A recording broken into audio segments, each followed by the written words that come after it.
Welcome to the Sample Chapter Podcast, the show where authors read a sample chapter from one of their books. Here's your host, Jason A. Meiske. Hello again, everybody. Welcome to episode 3 of the Sample Chapter Podcast. I am, as always, your host, Jason A. Meiske.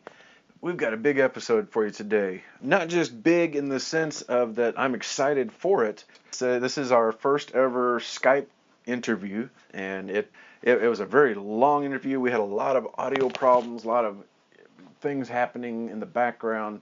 Fortunately, I think we've been able to eliminate most of that. And our guest today was also brilliant in that he was able to send us a recording of his reading, so you got a really nice, very clean listen to his chapter. And oh man, I tell you, when he sent that to me, I was just engrossed. I cannot wait for you to hear this. But let's start off. Got a big thank you once again, Podcast Garden.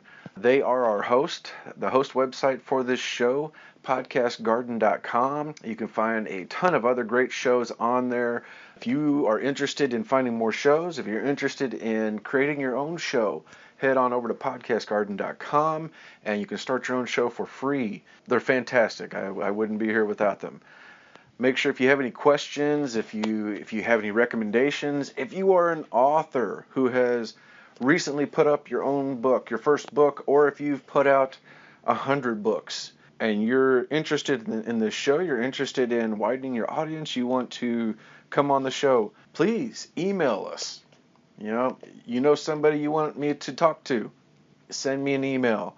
It is samplechapterpodcast@gmail.com, or hop over to our Facebook page at Sample Chapter Podcast at Facebook. You can let us know there. I've got links to the show, links to each person that comes on the show. They're if they have an Amazon page, if they have a website, if they have a newsletter, all that kind of stuff, I'm going to have links on there. So hop on over and check all this out. Anyway, like I said, I want to make sure and keep my intro today short because this is a big episode. It's our longest one we've had yet. We had a lot of audio problems to begin with, so I'm going to go ahead and just wrap up a few things. Today, my guest is Roger Colby. He and I, you could almost call us old friends.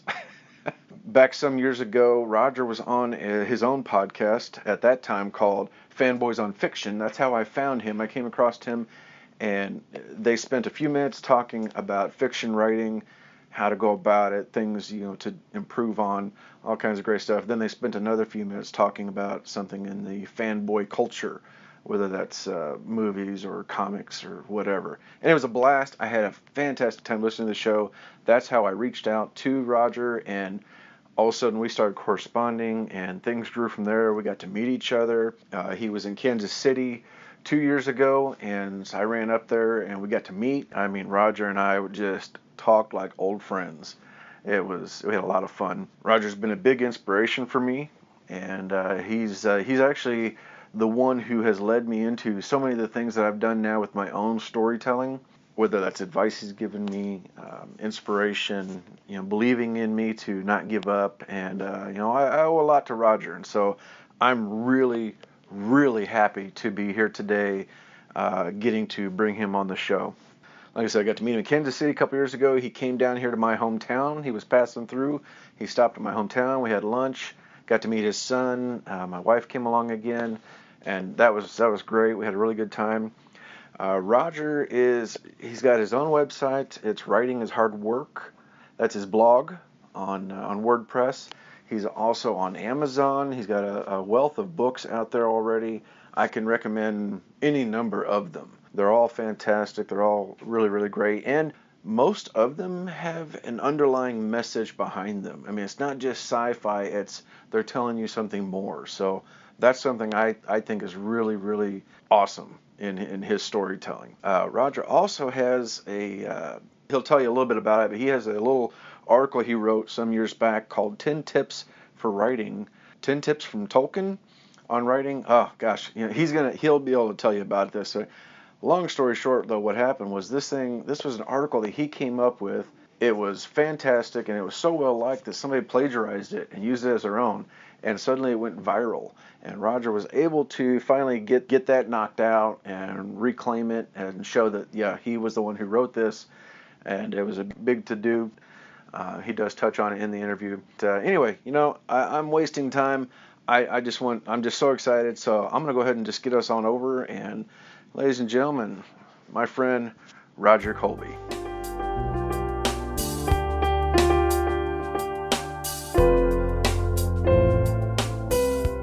All right, welcome everybody. We're here today, another episode of Sample Chapter Podcast. Today I'm with Roger Colby. He is an author out of Oklahoma, currently has 7 books. He is also a podcaster.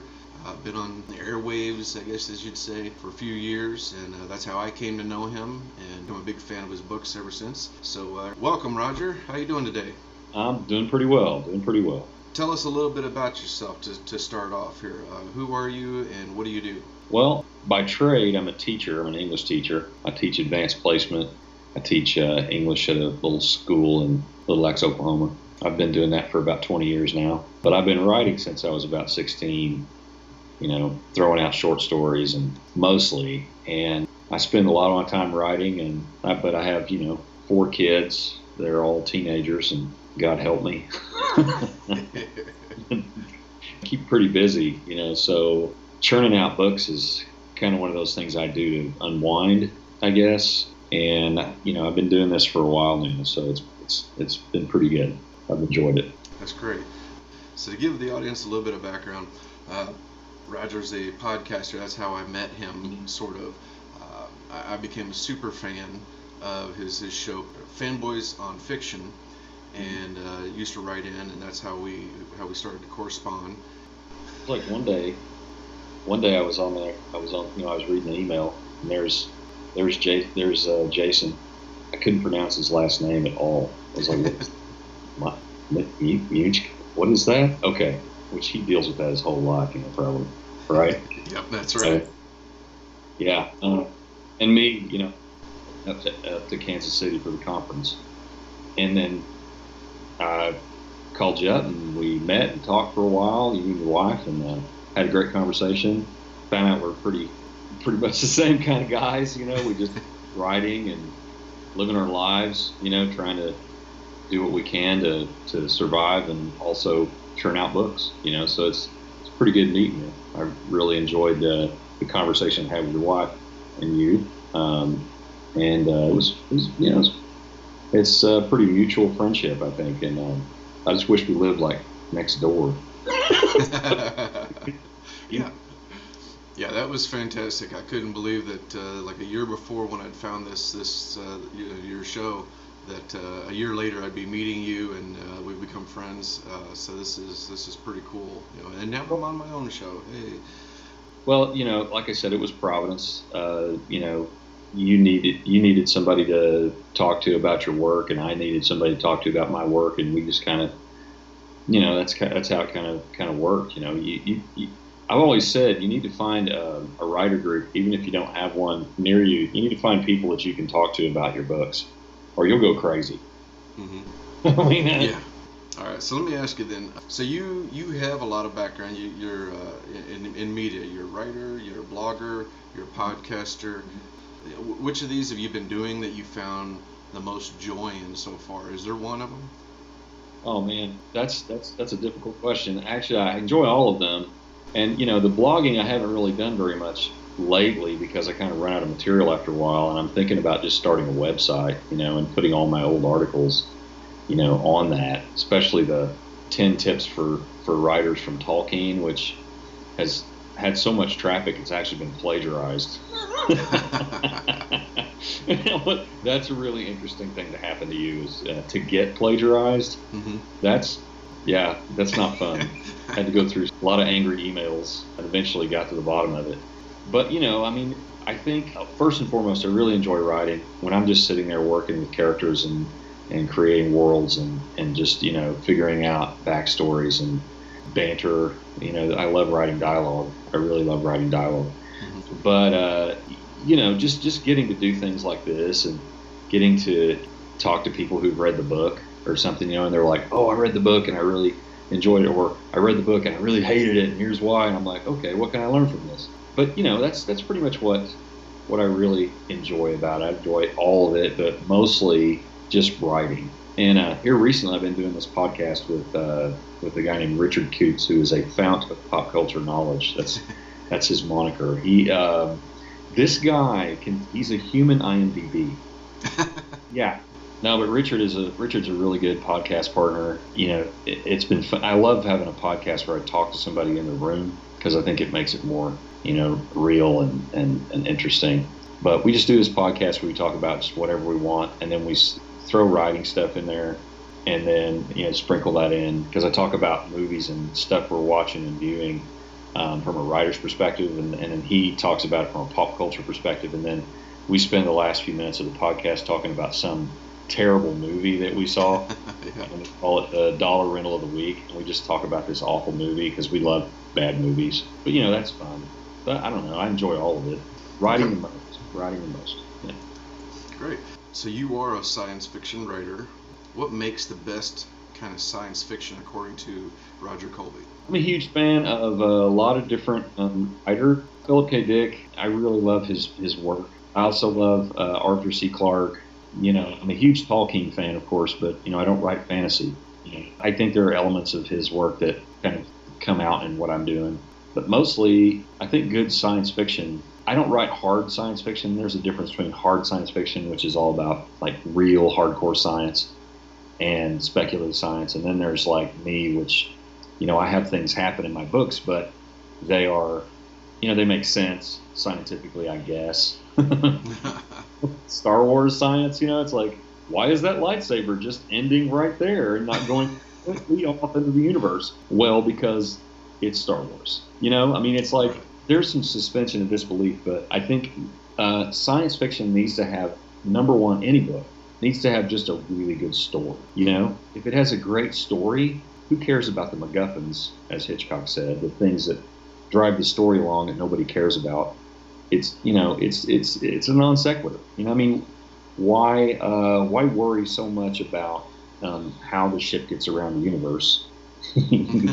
Oh well, it's just this thingy that you turn on and you go there. It's like it's fun to explore that. But I'm reading a book right now. It's a book by Michael Faber. It's called The Book of Strange New Things. And in the book, it's about this pastor that goes to another planet to start a church with a bunch of aliens. I know that sounds weird and funny, but it's a great book, and it honestly captures what it is to be a Christian, even though the author's not a Christian. I'm telling you, great book. But in that book, he travels from one place to another universe to this other planet, but it just, as far as I can tell, it's some kind of mass teleportation. I'm not really sure. It's not really important how it got there. Okay. All right, so you've got a series that you're working on right now. Understand your headaches that you've had with the Terminarch series is called The Five Rims. How did you come up with these names, and how did you go about naming them? Oh man, the Terminarch thing. The reason it's called Terminarch is the word Terminarch means the last of the species, like the very last of a species. This is about the last human being in the universe. After there have been lots of space travel, conquering worlds and stuff, the humans did bad things, and now, this poor guy is left to be the last person in the universe. His entire species has died out. You'd think that the guy who is the last human to represent us would be a great guy and stuff, and all benevolent, but really he's just a jerk. He's selfish and almost sort of slightly a criminal, even though he's a cop, and he hates his life, and he's lost his arm, and he has to get this mechanical arm because the genetic stuff that they use, the gene splicing that they use to make, like, clone an arm or something, doesn't work on him for some reason, which, books later you find out why. In the final book you find out why. And he really is like the last human, but throughout the course of these 3 books, he goes on this adventure where he tries to get to the bottom of why the last pocket of humanity was wiped out, because they were killed by a bomb. He's the only survivor, and so he's trying to get to the bottom of it. In the course of that, he discovers this huge conspiracy with these. Well, if I tell too much, I'll spoil it. Well, let me just say that there's a group out there that's trying to reclaim what they used to have, and they are using the death of all humanity to do this. And he goes on this journey. He meets this alien insectoid creature who is he lives on their planet.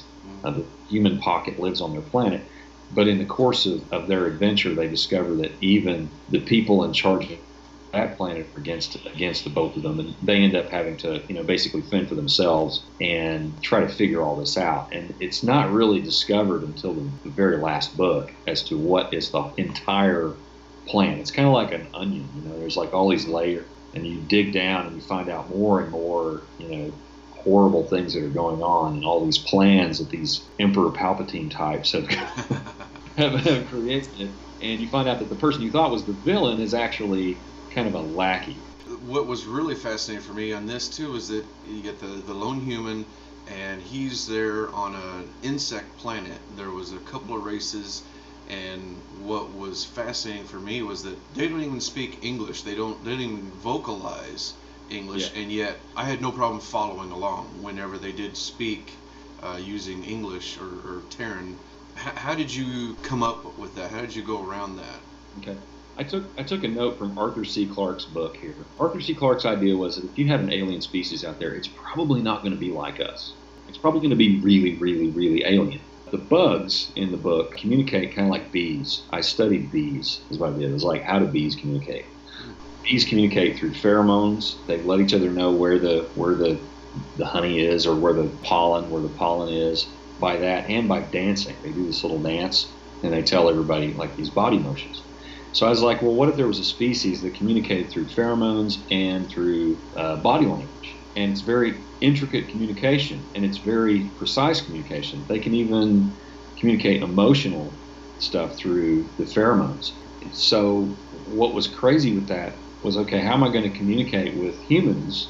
So what I worked up was that when the humans encountered these bugs, the humans were conquerors, for one thing. So they developed a device that the bug will put its arm in, its hands in this thing, and it locks them down. And then it shows a holographic image of their face, because they can produce sound with they've got like 5 sets of mandibles, and they can produce sound, and so they train these things to speak a rudimentary English and to read lips. And if they got it wrong, it just attacked their pain center. Oh wow! You could just imagine like rows and rows and rows of these things, and all these bugs are attached to them, and they're training them how to speak, just the ones that they need to do functions around, and they can communicate to the others as to what the human overlords tell them to do. Through time, they managed to learn how to speak and to understand a human being. Okay. But over time, it hasn't, since there's so few of them. It's like, why even bother now? So there's very few that can actually speak it. Mm-hmm. The queen can, and some of her higher ups, but basically most of them don't even bother, because the humans aren't really they're kind of a non sequitur at the beginning of the book. They're kind of a wasted species, so they just kind of tolerate them. Kind of like with rats or something like that. Well, so last year you had The Headless White Horse, your collection of short stories that came out, which was fantastic. I loved you got one of your short stories, Rust, was in there. That was fantastic. And people can actually find that online where Roger read that. And I know you're working on, I lovingly call T3, Terminarch 3, Episode 3 of the 5 Rims. Yeah. Are you working on anything else, or what's coming up next? Yeah, that book's called The Shibboleth Code. It should be out in February. And then I've got a book that I have to get done. I've been working on this book for years, dude. Years. It is a story of a Roman soldier who it's during the time of Christ. And since Jesus was kind of seen as a zealot, like, what's the deal with all these people following around? The Roman pilot sends a group of soldiers to kind of follow the crowd around to make sure that there's not any riffraff, And so this guy follows him around, and it's kind of the story of Jesus through the eyes of this Roman soldier. But it's a different kind of tale, because it's there's plenty of things like that have been done, like The Robe, and there's been a lot of other books. But this one's more of a simple tale about a guy who just is a normal guy who ends up experiencing all this stuff, but he's complete and utter skeptic of all of it. Even though he sees all these amazing things, it's not until one really crazy thing happens to him to where, he begins to believe. It's I don't know, it's a work in progress I've been working on for years. Years. And the reason that I'm getting it done is because my mom went through a health scare here pretty recently, and I'm like, dude, I have to get this book done before Mom goes. So yeah, I've got another thing I'm going to do after the Roman Soldier book. I haven't really nailed it down yet. I know it may involve superheroes. I'm not really sure. All right. That sounds cool. I don't know. It's going to be a weird take. See, before we go into some background of what you're going to read today, tell us, where can people find you? Okay. You can find me at writingishardwork.com is my blog. You can find me on Twitter at Roger D. Colby. I've also got an Amazon page. If you just search in Roger Colby on Amazon, you'll find all my books. I've got a page on there where you can find everything. All my books are on there. My Twitter handle, everything is on that page. Probably the best place for people to look for me is on Amazon. And then you got your weekly podcast. It's weekly, right? The Three-Cylinder Stardrive? Three-Cylinder Stardrive. You can find us on iTunes. Tune in, like a whole bunch of different podcasts. Wherever you find podcasts, there we are. Google Play. Yeah, I just tested out my Google Home the other day, and that was the one I called up. And it says, okay, playing most recent Three-Cylinder Stardrive. Yep. So that was cool. Yep. Well, give us a little bit of background of the story, the chapter you're going to read today. Okay, this novel is called Come Apart, and it was kind of my tribute to one of my favorite things on Earth, which is the Twilight Zone. I wanted to write my own Twilight Zone. I wanted to experiment with a novel where I wrote the ending first, and then worked my way up to the ending. This novel, without really giving too much away, it's basically the story of a guy who is an alcoholic. He screwed his life up. Something happened early on. He either had an accident, ran over somebody, or something like that, and he served some time. And now he's just trying to piece his life back together. There's also a young man in town who plays baseball. He's a high school student, and he has a girlfriend. Her name is Callie. Her dad's the sheriff of the town, and the sheriff is really creepy and scary. He's almost like the sheriff that pulls over Janet Leigh in Psycho. It's pretty much like that. But this whole story is one of those things where it's kind of like Lost, where you're peeling away little onion layers a little bit at a time, and it's like, oh, where are we? Where are we really? And so nothing is as it seems in this book. However, the chapter I'm going to read is a chapter where Callie comes home to her creepy dad, the sheriff, and he's sitting on the recliner or whatever when she comes home. And then they have this conversation while a Twilight Zone episode is playing in the background that has a significance to the story. So I'll just read it, and it's kind of short. Okay. But I think it kind of encapsulates some of the mysteriousness that's going on in the book. I think that's the one book I have not read of yours so far. It came from a nightmare. What if I was somewhere where I wasn't? Thought it was somewhere. It's like I was in a town. I think it's a local town, Noble. It's actually where the book is set, Noble, Oklahoma.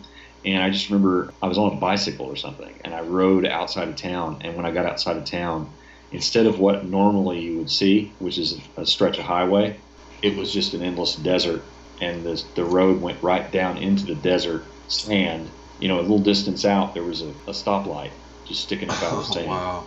It's like almost like the town had been uprooted and put somewhere else. Mm-hmm. And I thought, man, that's a weird thought. And so I started running with it. It's also a book about second chances and about the things that we've maybe done in our lives that we're not proud of. And would you go back and change it? If you could go back and change it, would you? I want to say it's a time travel novel, which you think that's what it is. Well, that's fantastic. Man, I really appreciate you coming on today. I appreciate you taking some time and reading to us. And we've had some technical problems today. Hopefully we can get some of this pulled out of it. And, through the magic of technology, hopefully this comes out nice and clean and nobody knows all the better. So, but would you come back again later on, and we'll have another time. We'll do another book and another chapter. Sure. Anytime, man. Anytime. Fantastic. Chapter 27, Circuit. Callie parked her Mustang in the driveway beside her father's white truck, pulled the parking brake, and hopped out, her backpack slung over her shoulder by one strap, her red hair in a ponytail that bounced as she walked. The front door of her home was not locked, and she waved to her father as she strolled across the living room floor toward her room. "Hey, Dad," she said from her room. "Anything new today?" "Not really," said Sheriff Norris, his voice a deep monotone. "Just regular business. How is Danny today? That was a nasty spill he took on the baseball field the other day." She appeared around the corner, strode to an empty recliner beside the couch, and fell into it. "Aw, he's doing okay, I guess. Just a little weird is all." Sheriff Norris sat on the end farthest away from the girl, his back straight, his hat on a coffee table next to him, a glass of water in his thick hand. His mirrored shades hung in one pocket by an earpiece. "Weird, huh?" said the sheriff. "I suppose you spoke to him at length about his blackouts." "Oh, yeah. He's been having more of them.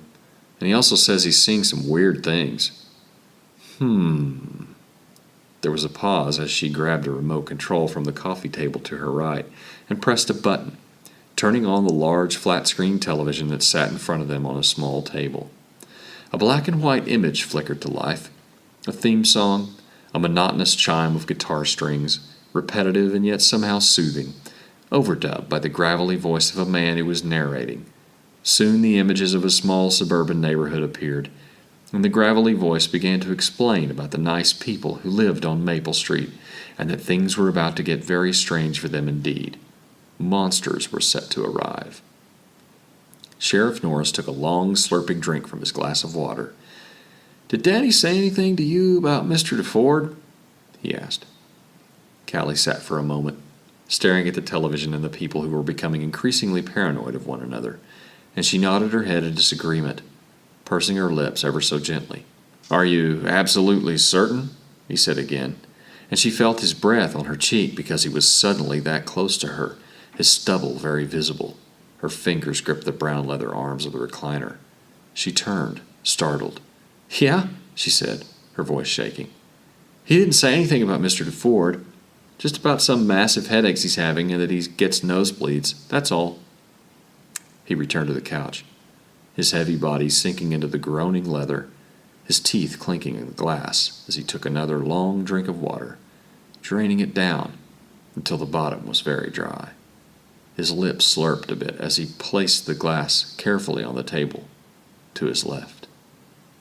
The people on the television were becoming increasingly suspicious of one another, as the power was on in one person's house when it was out in every other house on the rest of the block.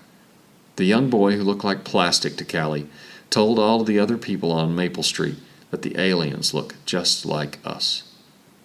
Callie's father stood to his feet, collected his hat, donned his shades, and stood just between her and the large television, his massive frame blotting out most of the middle of the image, and she began to lean around him and smile. "Daddy?" she laughed cautiously. "I can't really see what's going on." "Can you?" "Really, Daddy, you're freaking me out. What's got into you?"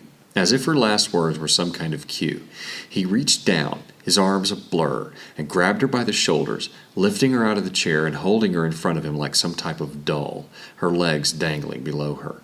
She tried to scream, but his voice, deep and resonant, cut her off. 4-2-6-6-3-2-7-7-9-4. Her face, a picture of sheer horror, suddenly went blank, her skin falling limp, her lips drawn down in a dead frown, her eyes two dull marbles. "What did Danny tell you?" he droned. "He told me that he saw Mr. DeFord," she mouthed, monotone.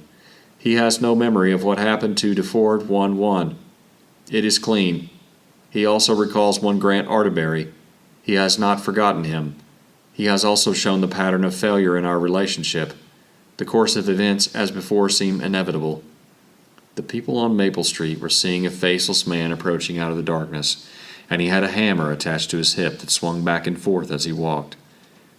"We need you to let things play out with Danny," said the sheriff, his large head tilting to the side, his dark eyes narrowing. "Let him do what he must do. There is still hope that the project will succeed, but there are many variables." "Yes," she said, mouth moving like a ventriloquist doll. "I will obey." Sheriff Norris then set his daughter down on the floor of their living room, where she stood as if she were a planted fence post. He put his arms around her, embracing her lovingly, tenderly, and she yawned, suddenly returning to life. "Dad?" she asked, blinking her lovely green eyes. "Did I fall asleep? Man, am I tired." "Oh, yes, dear," he said. "Nearly fell out of that chair. Good thing I was here to catch you, huh, Pumpkin?" "Yeah," she giggled. "I guess. What'd I miss on the show? It looks kind of interesting." He stood to the side, and they both stared at the screen for a moment, watching as the people of Maple Street picked up rocks or sticks or anything else they could use to kill one another. The two of them watched for some time, their faces blank, as the suburbanites attacked each other willfully, screaming and shouting in black and white horror. "I don't know if you missed much, really," he said. "Just some silly show. Why don't you go off to bed? Big day tomorrow. Lots to do." "Yeah," she said, stretching her arms above her head. "Guess so." He watched as she went down the hall to her room, and then he fit his cowboy hat on his large head, turned on his heel, and strode out the door. The television shut itself off. Wow. I mean, wow. Like I said before, that was one of Roger's only books that I don't think I've read this, or I have not read that one yet. So I got to go out and get this. That's an exciting chapter. Hey, don't forget to go check Roger out on Amazon. You can see all the rest of his books. Look him up on writinghishardwork.com. Wherever you're listening to this show, please give us a big star, give us some likes on there so that the show will help grow. And if you have any questions, be sure to contact us either at facebook.com, Sample Chapter Podcast, or samplechapterpodcast@gmail.com. And we will be in touch again real soon. I can't wait to talk to you again next week. Thank you so much for listening, everybody. Bye.